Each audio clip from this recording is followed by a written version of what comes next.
दोस्तों, यह कहानी है एक छोटे से गांव में रहने वाली निहायती गरीब और विधवा धोबिन की, जिसकी उम्र लगभग 30 बरस के आसपास थी। गोरा रंग, तीखे नैन नक्श, कमर तक लहराती चोटी, पतला लंबा और सुडौल शरीर। लेकिन दोस्तों, होनी को भला कौन टाल सकता है। कभी कभी किस्मत बहुत गहरा इम्तिहान लेती है। कई साल पहले चंपा के पति की मौत हो गई थी। तभी से चंपा गांव के रईस लोगों के कपड़े धोने का काम करने लगी थी। उसके चेहरे पर मेहनत की लकीरें इतनी गहरी थी कि उसे देखकर ऐसा लगता था जैसे वह उम्र से दोगुनी लड़ाई लड़ रही हो। अपनी बूढ़ी माँ और छोटे भाई का ख्याल भी चंपा ही रखती थी। गांव वाले हमेशा उस पर तरस खाकर कहते, चंपा का काम तो बस कपड़े धोना है, इसके अलावा इस बेचारी की जिंदगी में कुछ और नहीं है। पर यह कोई नहीं जानता था कि चंपा के भीतर एक दबी हुई आग थी, जो बाहर से किसी को नहीं दिखती थी। चंपा के इरादे बहुत मजबूत थे। वह कभी हार नहीं मानती थी। सुबह होते ही नदी पर पहुंच जाती और कपड़ों को इतनी जोर से मलती कि पानी भी उसके साथ ताल मिला देता। पर एक दिन उसके साथ कुछ अजीब हुआ। उस दिन आसमान में काले बादल घुमड़ रहे थे। चारों तरफ सन्नाटा पसरा था, पर हवा इतनी तेज थी मानो कोई उसके कानों में कोई पुराना राज खोलने वाली हो। चंपा ने अपने पुराने साड़ी के पल्लू को कमर में खोसा और नदी में उतर गई। पानी बहुत ठंडा था। उसके हाथ कांप रहे थे, पर वह रुकी नहीं। तभी नदी के उस पार से एक अजीब सी चमक दिखाई दी। चंपा ने आंखें सिकोड़ी और गौर से देखा। वहां एक औरत खड़ी थी। लंबे काले बाल हवा में लहरा रहे थे। चांदी जैसा दमकता हुआ चेहरा, जैसे कोई चांद का टुकड़ा जमीन पर उतर आया हो। बड़ी बड़ी आंखें, गुलाब की पंखुड़ियों जैसे होंठ, दूध जैसी श्वेत चमकती साड़ी। पर उसकी आंखों में कुछ अजीब सी कशिश थी, जो देखते ही दिल में उतर जाती। चंपा कपड़े कूट रही थी। उसे देखते ही चंपा का हाथ जैसे का तैसा रुक गया। अरे, यह कौन है भला? वह मन ही मन बोली। गांव में अफवाहें तो सालों से थी कि नदी पार वाली पुरानी हवेली में माया नाम की एक जादूगरनी रहती है। लोग कहते थे कि वह जादू जानती है, बीमारों को ठीक कर देती है। पर कभी कभी आंधी तूफान भी उसके इशारे पर आ जाता है। कोई उसके पास जाने की हिम्मत नहीं करता था। पर आज तो माया खुद ही हवेली से बाहर निकलकर नदी किनारे खड़ी थी। वह एक टक चंपा की तरफ देख रही थी। उसकी नजर में ना डर था, ना घमंड, बस एक अजीब सा दर्द दिखाई दे रहा था। चंपा ने सोचा, शायद इसे कोई जरूरत है, या फिर यह मुझसे कुछ पूछना चाहती है। वह डरते डरते नदी पार जाने लगी। आगे नदी का पानी बढ़ रहा था, पर चंपा ने हिम्मत नहीं हारी। नदी पार कर जब वह उसके पास पहुंची, तो माया ने धीरे से मुस्कुराते हुए कहा, तुम ही चंपा हो ना, गांव की धोबिन? मेरे भी कुछ कपड़े तुम्हें धोने हैं। उसकी आवाज में तो मिठास थी, पर बातों में एक गहराई थी जो चंपा को अंदर तक हिला गई। चंपा ने घबरा कर कहा, जी हाँ, लेकिन मैं तो साधारण कपड़े धोती हूँ। आपके तो ऐसे ही दमकते हुए कपड़े होंगे। माया ने हल्का सा हंसते हुए कहा, चंपा, साधारण और असाधारण में बस एक नजर का ही तो फर्क है। मेरे पास कोई और नहीं है जिस पर मैं आंखें मूंद कर भरोसा कर सकूं। आज से तुम ही मेरे कपड़े धोया करोगी। और हाँ, मैं मेरी जिंदगी का एक बहुत गहरा राज भी तुम्हें बताऊंगी। यह सुनकर चंपा के हाथ कांप गए। उसने कभी सोचा भी नहीं था कि उसकी जिंदगी में कोई जादू आएगा। वह तो बस मेहनत करती थी और अपनी दाल रोटी का इंतजाम करती थी। तभी माया ने अपने गले में पहना हुआ लॉकेट निकाला जो नीली रोशनी से चमक रहा था। उसने कहा, यह देखो चंपा, यह मेरी माँ की निशानी है। इस लॉकेट में वह ताकत है जो गांव के जादूगरों को बिल्कुल पसंद नहीं। कल उन्होंने मुझे मारने की कोशिश की थी, इसलिए मैं रात को भागकर यहाँ आ गई थी और अब मुझे तुम्हारी मदद चाहिए। चंपा ने एक पल सोचा, अगर गांव वालों को पता चल गया तो क्या होगा? पर उसके दिल ने कहा, इंसानियत लोगों के तानों से बड़ी होती है।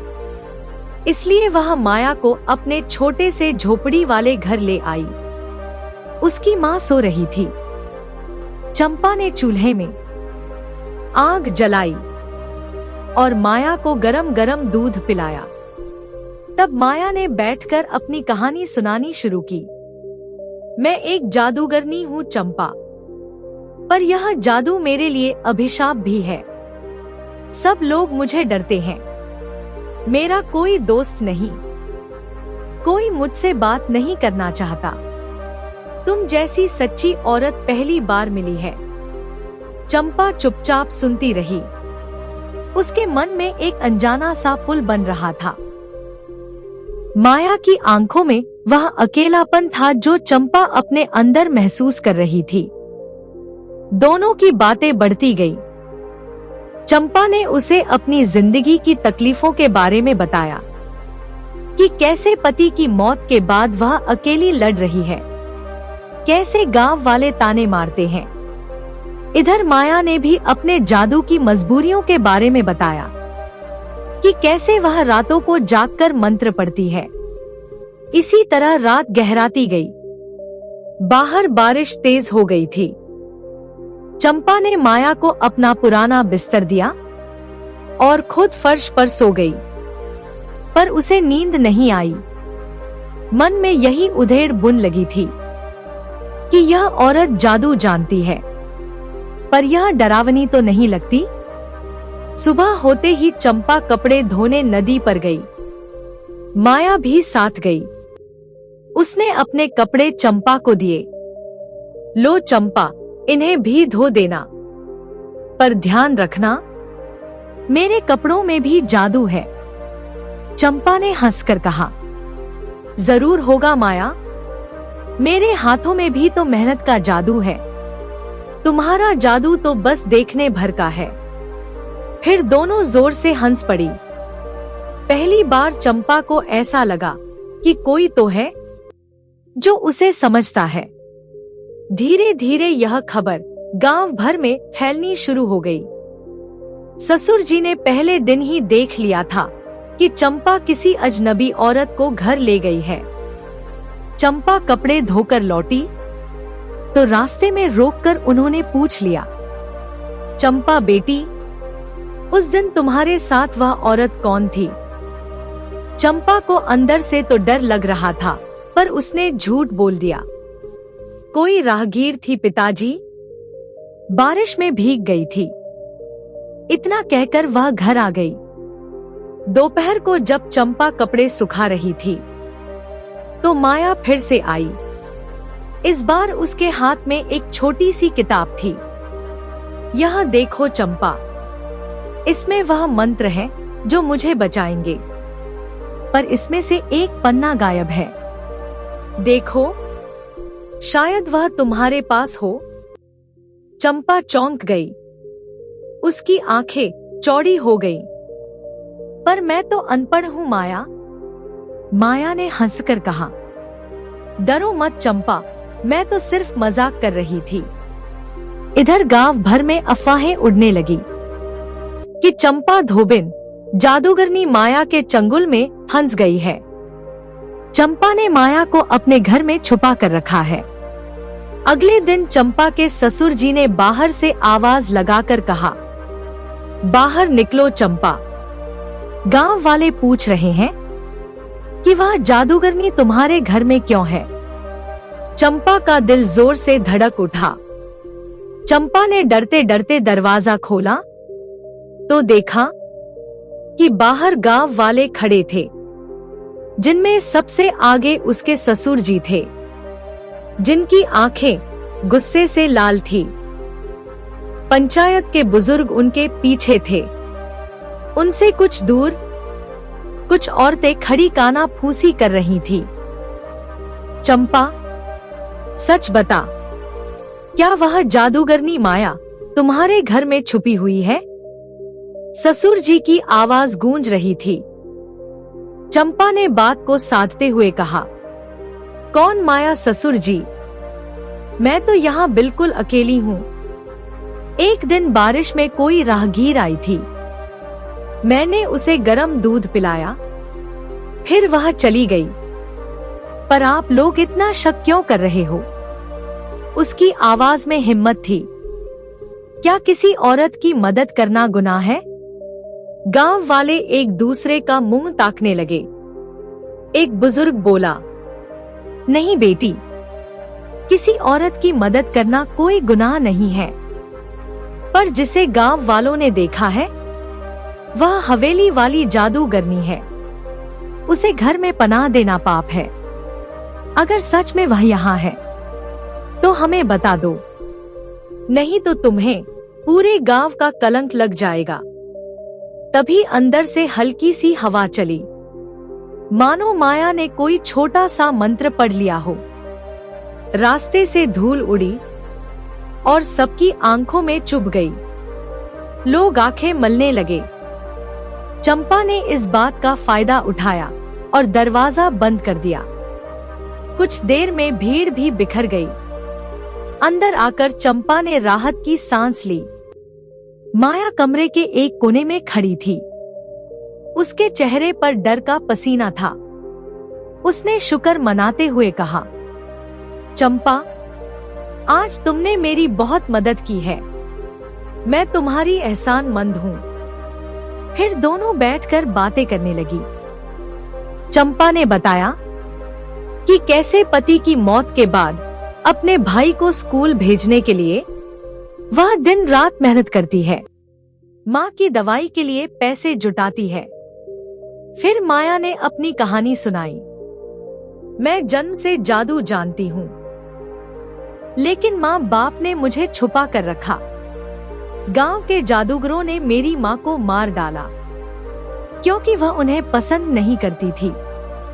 अब वह मुझे भी ढूंढ रहे हैं। यह लॉकेट मेरी आखिरी ताकत है। चंपा ने लॉकेट को छुआ। नीली रोशनी उसके हाथ में फैल गई।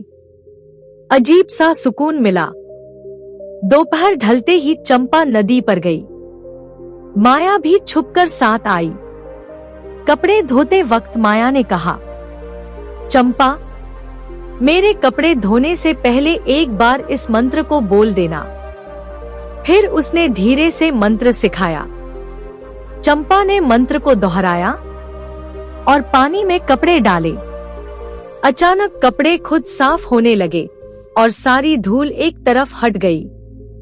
माया मुस्कुराई और चंपा हैरानी से सब देख रही थी। फिर दोनों घर लौट आईं। माया अदृश्य रूप से चंपा के साथ चलती थी। रात होते ही माया ने अपनी किताब निकाली और चंपा से कहा, सुनो चंपा, इसमें से एक पन्ना गायब है। शायद वह गांव के पुराने मंदिर में है। कल रात हम वहां जाएंगे। चंपा डर गई। अगर हम पकड़े गए तो क्या होगा? माया ने उसे आश्वासन दिया, तुम चिंता मत करो, मेरा जादू हमें छुपाएगा। रात गहरी हुई। बाहर हवा चल रही थी। तभी बाहर से आवाज आई। कोई कुत्ता भौंक रहा था। चंपा उठी और झरोखे से देखा। गांव का एक आदमी जो जादूगरों का चेला था, वह चंपा के घर के पास टहल रहा था। चंपा ने धीरे से कहा, माया, वो हमें ढूंढ रहा है। माया ने लॉकेट पकड़ा। नीली रोशनी फैली और बाहर का आदमी अचानक दिशा भटक गया। माया ने मुस्कुराकर कहा, देखा, अब हम दोनों सुरक्षित हैं। लेकिन चंपा को डर लग रहा था। अगली सुबह चंपा नदी पर गई तो गांव की औरतें इकट्ठी थी। चंपा, हमें शक है, कल रात तुम्हारे घर में एक अजीब सी रोशनी देखी गई थी। चंपा ने बहाना बनाया, अरे कुछ नहीं, वह तो माँ की दवाई का दीपक था। लेकिन अंदर से वह घबरा रही थी। घर लौटकर वह माया से बोली, आज रात मंदिर जाना पड़ेगा। अगर दूसरा पन्ना मिल गया तो तुम्हारी ताकत पूरी हो जाएगी। इधर गांव के जादूगरों को खबर लग चुकी थी। उस रात जब चंपा और माया मंदिर जाने को निकली तो बाहर घना अंधेरा था। चंपा ने अपने पुराने शॉल को कसकर ओढ़ लिया। माया ने लॉकेट को छाती से लगाया। दोनों चुपके से घर के पीछे वाले रास्ते से निकली। नदी का पानी रात में भी हल्का हल्का बह रहा था, जैसे कोई राज फुसफुसा रहा हो। माया ने धीरे से कहा, डरो मत चंपा, मेरा जादू हमें छुपाएगा। चंपा ने उसका हाथ थामा। रास्ते में पुराने पेड़ों की छाव में छुपकर दोनों चलती रहीं। गांव के कुत्ते भौंकते रहे, पर एक अजीब सी हवा ने उनकी आवाज को मोड़ दिया। माया ने मुस्कुराते हुए कहा, देखा चंपा, मेरा छोटा सा मंत्र। चंपा को हंसी आ गई, पर दिल में डर भी था। मंदिर पहुंचते पहुंचते आधा घंटा लग गया। पुराना शिव मंदिर जहां सालों से कोई नहीं जाता था। दीवारें टूटी हुई थी। मंदिर के मुख्य द्वार पर पुरानी लताएं चढ़ी हुई थी। अंदर अंधेरा था, पर माया ने लॉकेट से हल्की नीली रोशनी निकाली। रोशनी में मंदिर का फर्श चमक उठा। चंपा ने फुसफुसा कर कहा, माया, यह जगह कितनी पुरानी लगती है। ऐसा लग रहा है जैसे यहाँ कोई राज दबा हो। माया ने किताब निकाली और बोली, वह गायब पन्ना यहीं कहीं है। मेरी माँ ने बताया था कि पुराने जादूगरों ने उसे यहीं पर छुपाया था, ताकि कोई ढूंढ ना सके। दोनों ने मंदिर के चारों कोनों को छानना शुरू किया।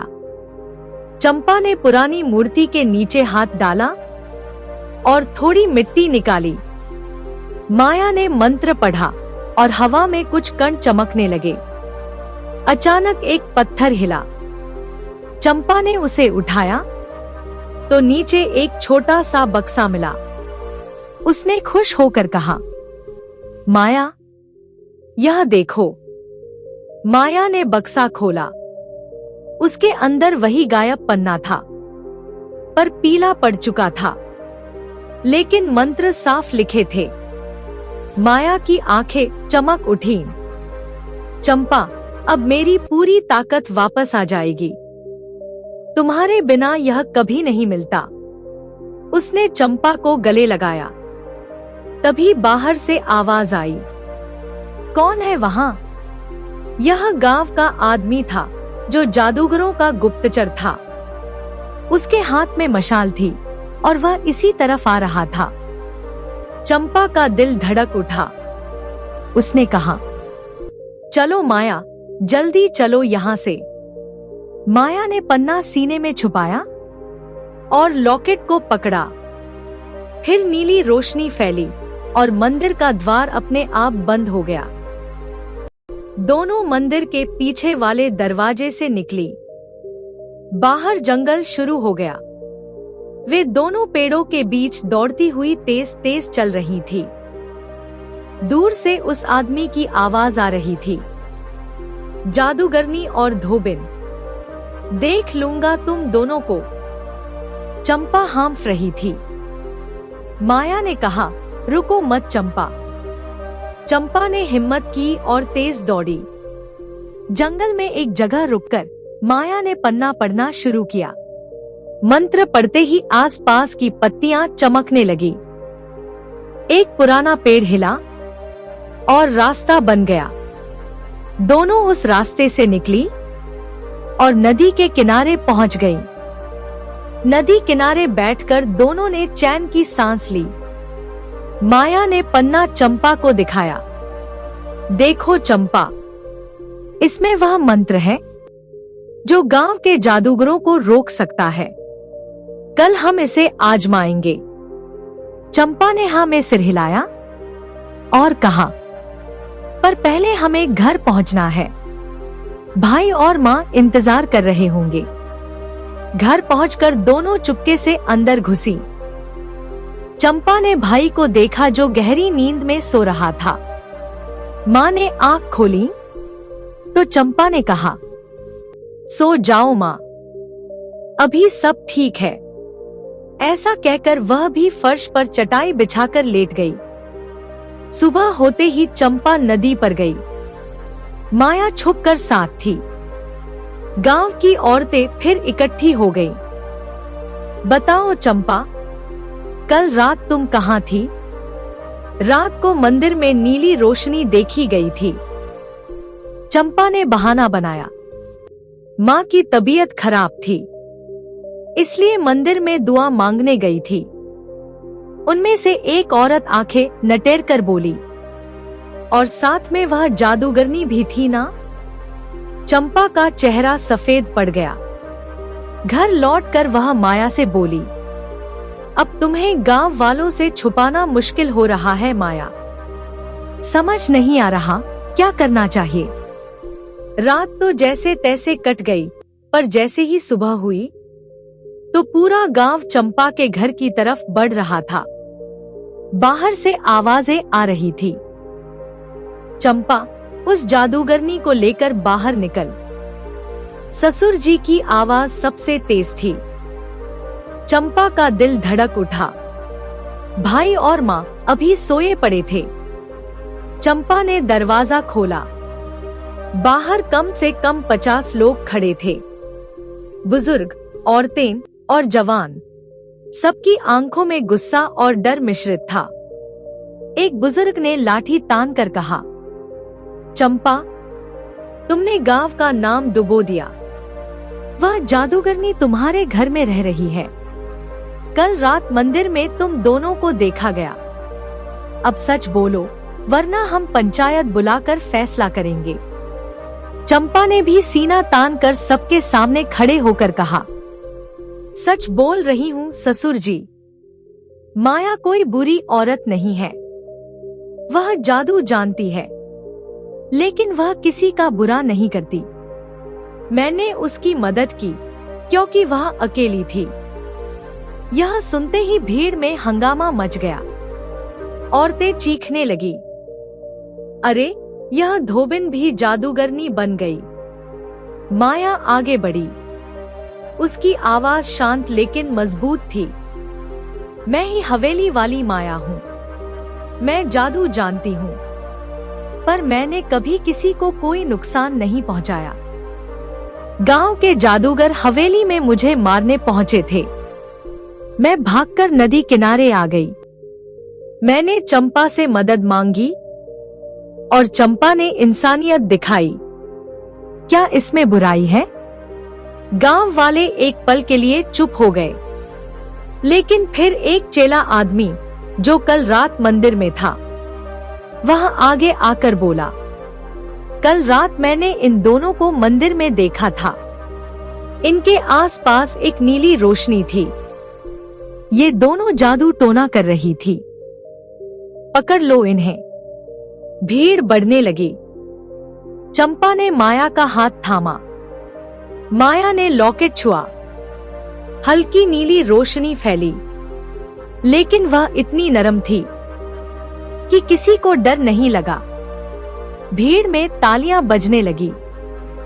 ज्यादातर लोग प्रभावित हो गए, लेकिन कुछ लोग अभी भी शक कर रहे थे। शाम ढलते ही असली खतरा आया। हवेली की तरफ से 3 जादूगर आए। उनके चेहरे काले कपड़ों में छुपे थे। सबसे आगे वाला सबसे ताकतवर था, जिसका नाम था कालिया। वह भीड़ के बीच में खड़े होकर चिल्लाया, माया, तुम्हारा समय खत्म हो गया। वह पन्ना हमें दे दो, नहीं तो हम पूरे गांव को जला देंगे। चंपा और माया घर से बाहर आईं। चंपा ने कहा, हम तुम्हारे जादू से नहीं डरते। कालिया जोर से हंसा और उसने अपना मंत्र पढ़ा। आसमान में काले बादल घुमड़ने लगे। माया ने भी अपना लॉकेट पकड़ा और नया पन्ना निकाला।